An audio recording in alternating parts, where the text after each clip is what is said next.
Alam mo ba yung tatlo mong anak? Ha? Matagal ko na silang binenta. Anong sinabi mo? Binenta ko na sila. Dahil sa mga payat na itsura nila, baka patay na sila ngayon. Hindi totoo yan. Hindi totoo yan. Hindi patay ang mga anak ko. Sinungaling ka. Sinungaling ka! Imposible! Halika, tingnan mo. Saan? Wala! Dahil patay na sila. Patay na sila! Hindi! Bawiin mo yung sinabi mo. Bawiin mo, James, yung sinabi mo. Hindi ako naniniwala sa'yo. Buhay ang mga anak ko. Patay na sila!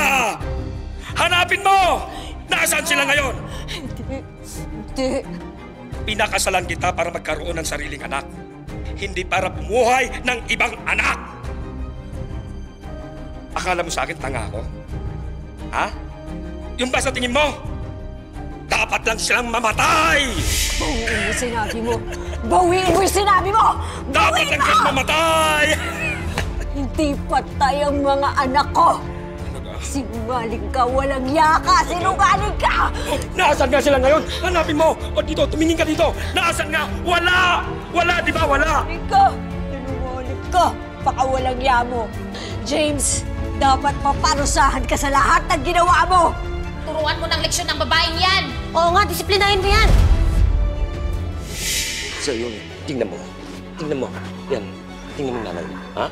Dati-rat may matandang nagpoprotekta sa'yo. Wala na sila. Patay na silang lahat. Patay na. Mga anak, asan kayo? Itigil niyo yan!